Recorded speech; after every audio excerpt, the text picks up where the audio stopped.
Olá, e pode acreditar, meu parceiro ou minha parceira, as notícias de hoje vão fritar os seus neurônios. Por isso eu te peço, se ajeite na cadeira, relaxe, mantenha o copo de água próximo para evitar refluxo, porque sim, você terá. E agora que o recado foi dado, James, puxa a vinheta.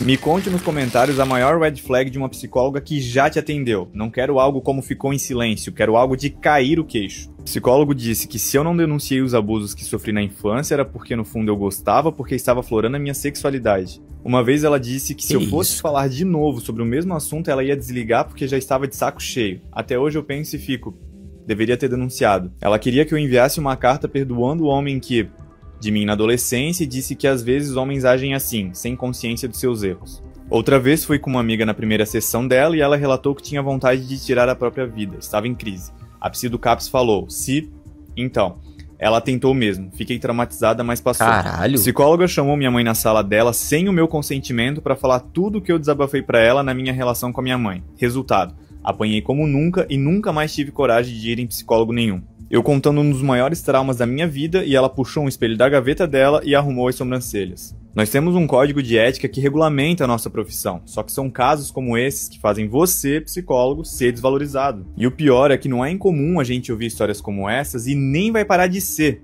enquanto nós ainda tivermos psicólogos que atuam dando tiro no escuro, com intervenções que não possuem nenhum respaldo científico, não respeitam o contexto do paciente e nem se adaptam às suas preferências. Na minha primeira sessão, eu falei da minha sexualidade e do quanto minha família me pressionava por ser gay. A psicóloga disse, você tem que procurar Jesus, pois muitas vezes isso que está passando é falta de Jesus na sua vida, eu não acredito nisso. A psicóloga me falou para largar os remédios psiquiátricos porque não é possível que uma pessoa tenha ansiedade por tanto tempo assim. Uma vez, quando estava tomando remédios para depressão e troquei de psicólogo porque mudei de cidade, na terceira sessão ela tinha falado para eu largar os remédios e aceitar os planos de Deus para minha vida. Até hoje, acho que foi o jeito dela me mandar.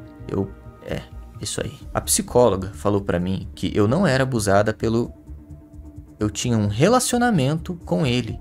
Eu tinha 6 anos de idade. Tive que fazer terapia depois para tirar essa culpa que eu passei a sentir. No ensino médio, o psicólogo da escola dizia para os alunos que os problemas dos alunos podiam simplesmente ser resolvidos frequentando igrejas e aceitando Jesus. Meu marido foi ao psicólogo porque tem ansiedade e estava engordando muito. O psicólogo atendeu ele e ao final da sessão falou para ele voltar somente quando ele emagrecesse, porque se ele não tomasse uma atitude, não valia a pena nem iniciar um tratamento. Psicólogo do SUS. Eu contando os traumas da minha vida e a psicóloga falando que CrossFit era a saída para a cura de tudo, cara. A minha disse que a morte da minha mãe foi por minha culpa, aumentando o meu trauma. Me mandou procurar um centro espírita e também bocejou horrores e depois dormiu. Nunca mais voltei em nenhum. Fui acompanhar uma amiga na psicóloga. Assim que a minha amiga saiu da sala para lavar o rosto, a psicóloga saiu revirando os olhos, bufando pela boca e foi falar as coisas muito pessoais da minha amiga para a recepcionista. Bom, em resumo, um psicólogo não pode reduzir a terapia a buscar Jesus como solução, porque, como vocês viram, isso vai contra o exercício científico da profissão. Ele até pode acolher a fé do paciente se o próprio trouxer esse tema, mas impor a crença, aí não. O que é esperado de um psicólogo?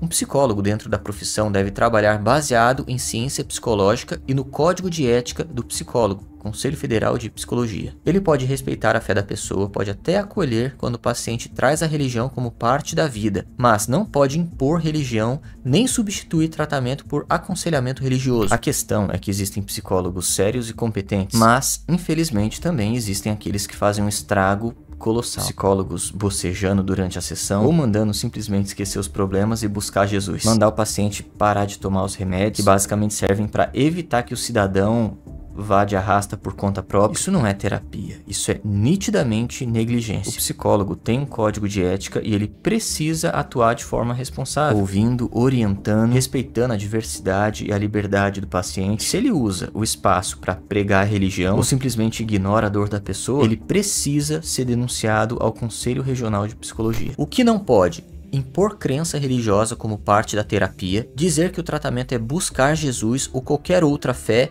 em vez de aplicar técnicas psicológicas, usar da posição profissional para conduzir o paciente a uma religião. Isso é considerado quebra ética e o psicólogo pode responder o processo disciplinar no Conselho Regional de Psicologia. Para quem não sabe, esse conselho tem um poder para investigar, aplicar advertências, suspensões ou até mesmo caçar o registro profissional desse arrombado. Em situações mais graves, dependendo da conduta do profissional, ainda pode haver responsabilização criminal e civil. E é bizarro porque ignorar ou ridicularizar o sofrimento do paciente só piora os problemas. E outra, quando um psicólogo age de forma negligente, merecendo a dor do paciente, ele acaba queimando a reputação de toda a profissão. E aí o resultado é que muitas pessoas decepcionadas com essa experiência, no final das contas, acabam generalizando ou passando a achar que todos os psicólogos são os bostas. E isso é injusto pra caralho, porque existem milhares de profissionais completamente comprometidos. Enfim, denunciem, não percam tempo. Sabe o que é isso? O carnê da moto do meu marido, que ele vai ter que pagar. Sabe qual o valor? Sabe quanto tempo ele sonhou pra ter essa moto? Sabe o tanto que ele se anulou pra ter essa moto? Tá vendo isso aqui, ó? Capacete. É o meu capacete, que eu andava na moto dele. Quantos sonhos o governo do estado de Pernambuco vão ser destruídos por conta da marginalidade? Quantos sonhos vão ser acabados por causa da falta de policiamento, por causa da falta de estrutura nas BRs, motoqueiros trabalhadores perdendo suas motos, famílias sendo destruídas, porque isso causa trauma. Ontem meu marido, desde ontem, que tá deitado na cama, porque foi anos.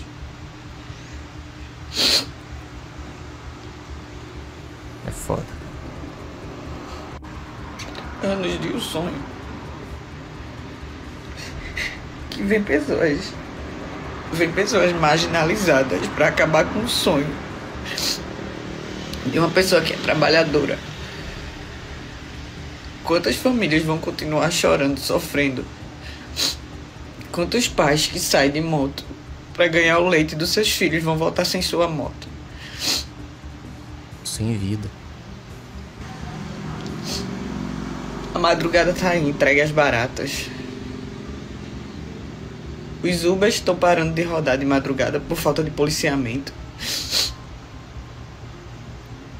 Quantas histórias vão ter que acabar assim? Quantas famílias, quantos pais, para poder ter alguma ação aqui no estado de Pernambuco?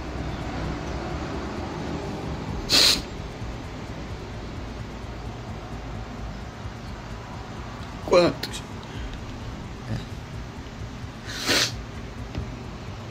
E é nesse ponto que eu também fico revoltado. Sinceramente, eu não consigo aceitar como algo desse nível catastrófico pode acontecer com tanta frequência nessa bosta de país. Parece que os bandidos têm mais liberdade do que o cidadão de bem. Minto. Parece não. Eles têm. Sinceramente, eu acho que pessoas desse nível não merecem perdão. Porque quem faz isso rouba muito mais do que um bem material. Rouba sonhos, rouba tranquilidade, rouba toda a paz existente. É impossível viver nessa bosta de país sem ser a porcaria de um revoltado. Porque no fundo, todos nós sabemos, inclusive os bandidos, que não seguir leis compensa. E a raiz de todo esse problema é que a justiça é falha. As punições são brandas e o pior de tudo é seguir em frente com essa maldita sensação de que nada vai mudar. Eu queria saber até quando as pessoas que escolhem seguir regras vão precisar andar com medo, enquanto quem escolhe o crime parece andar tranquilo por aí. Essa é minha dúvida. Talvez a luz no fim do túnel pareça distante, mas eu acho que é justamente compartilhando histórias como a dessa moça que a gente mostra a gravidade da situação para que aquela sede para cobrar mudanças reais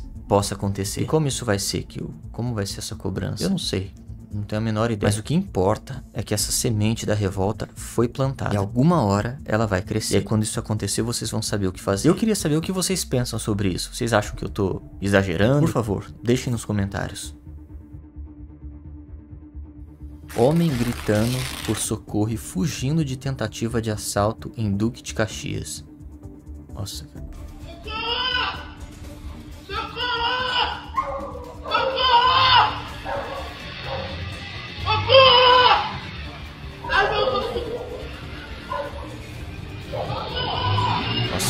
desespero.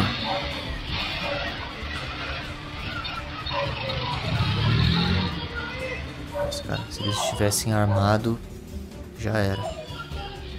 O que mais me deixa puto é que esse rapaz poderia ser qualquer um de nós. Um trabalhador, um estudante, alguém voltando pra casa, não interessa. Ele tava simplesmente vivendo a vida dele, mas no Brasil, viver em paz virou uma missão praticamente impossível, meu parceiro. A insegurança tomou conta e cala a boca. E é isso, cara. Cada vídeo como esse, a sensação de impunidade some, porque, como foi dito antes, as leis são uma bosta. Elas não assustam, elas não freiam quem escolhe o crime. Pelo contrário, elas dão combustível, elas incentivam vagabundo. Mas, mesmo assim, vídeos assim de certa forma servem de alerta. Servem pra mostrar como a realidade é isso aí. Não é cena de filme de máfia, não. Não é GTA. Eu sei que você pensou que era o GTA 6, mas não é. É o Brasil. Se antes o medo era encontrar 2 ladrões numa moto, agora são 2 motos e 4 vagabundos. Tá bom pra você? Essa cena aí é pra você que ainda tem alguma dúvida de que as leis chegaram num nível deplorável. Enfim, eu espero do fundo da minha alma que esse rapaz tenha conseguido despistar esses criminosos arrombados. Vamos torcer. Uma dica, não grite por socorro, as pessoas têm medo e não ajudam. Grite fogo, logo sai todo mundo de casa por curiosidade. É uma boa dica.